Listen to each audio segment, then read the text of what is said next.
Hey guys, we are beginning Unit 7.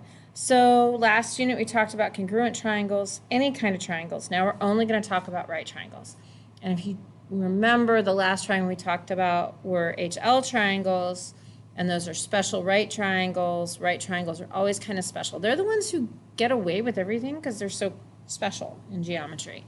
So today we're going to learn a little bit about why they're special. This unit's about why right triangles are so awesome. They actually are kind of awesome. Okay, so let's start off with what is a right triangle? Well, a right triangle is a triangle with one right 90-degree angle. And you know it's a right triangle because when you draw it, it will have this little box in the corner, right? So triangle ABC is a right triangle because it is marked with one angle that's a right angle. What makes that so special? Well, the other two triangles, acute, all the angles are less than 90, and we know this, right? The angles always add up to 180, whether it's a right triangle, an acute triangle, an obtuse triangle, but the way those numbers vary determine what kind of triangle you have. And so an acute triangle is all the angles are less than 90 degrees. And an obtuse triangle, you have one angle that's greater than 90 degrees. Okay, so it's got, if 91 degrees, it's an obtuse triangle, right? If it's 90.5 degrees, it's an obtuse triangle, okay? It has to be just 90 degrees. Okay.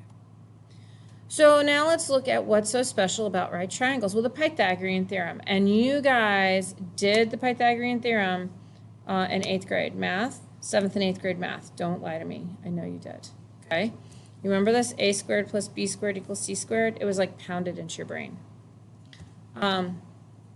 So Pythagorean theorem, Pythagoras was this awesome Greek guy who figured out that there's this ratio on right triangles that always occurs, always. And so that was one of the first times that right triangles were found to be special.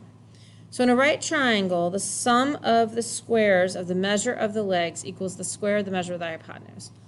Oh, that was really boring. Okay, so what that means is that here's my right angle.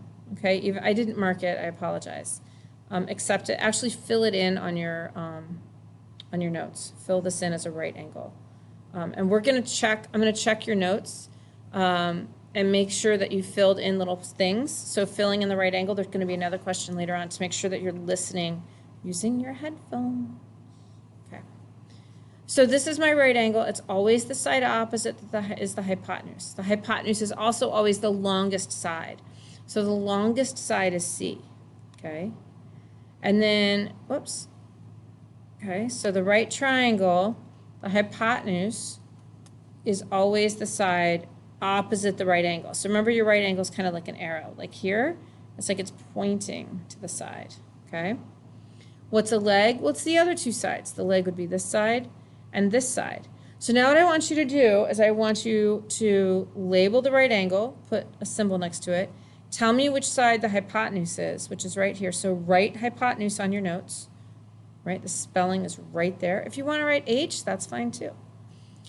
The other two sides that don't have a name yet are the legs. So this is a leg and this is a leg. And you learned that last unit when we were talking about congruent triangles and the HL theorem.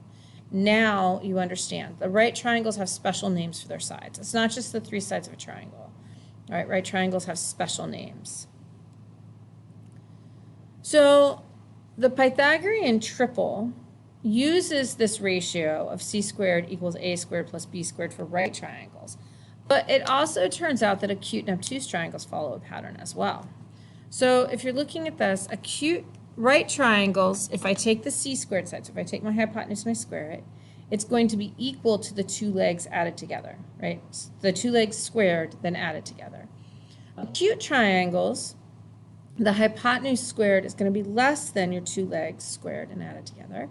And an obtuse triangle is going to be C squared, the biggest side squared, it's going to be bigger than the other two sides squared and added together. And this follows a pattern all the time. So let's do some practice problems dealing with this. Okay, so let's look at number 5. First, I asked myself, what's my longest side? 12 is my longest side. Okay, the longest side is always C. Whoops, so let's write that one down. I'm going to go back. The longest side is always C. So that's why I always go and find my longest side. Okay? So my longest side is C, so my longest side is 12 for number 5. So I'm going to say C is 12. And then the other two, it doesn't matter. I just say the smallest one is A and the medium one is B, but it doesn't, you could do it either way. So then I remember I'm comparing C squared, and then I'm comparing C squared to A squared plus B squared. So now that I know what my values are, I'm just going to plug them in. 12 squared, I put the 5 in for A, the 9 in for B, and then I do the math. 12 squared is 144.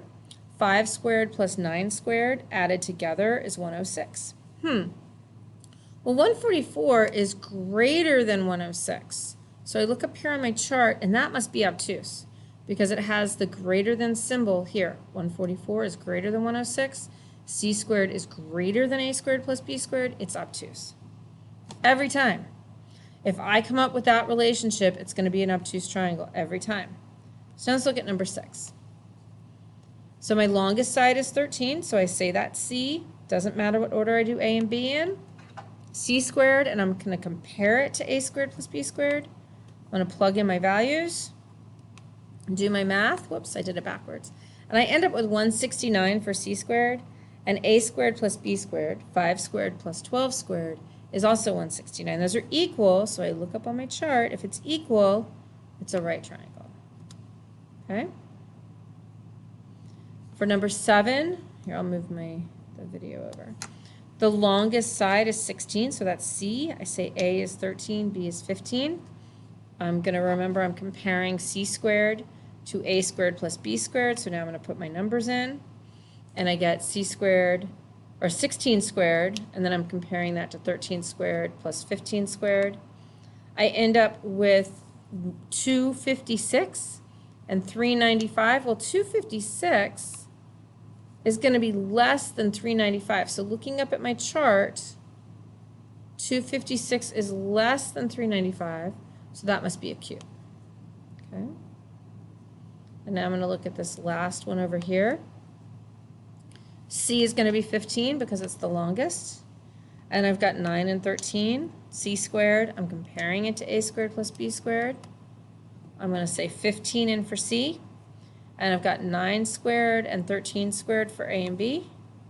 And I do my actual math. I've got 225 and 250. Well, 225 is less than 250. I look up at my chart. If it's less than, it's a Q.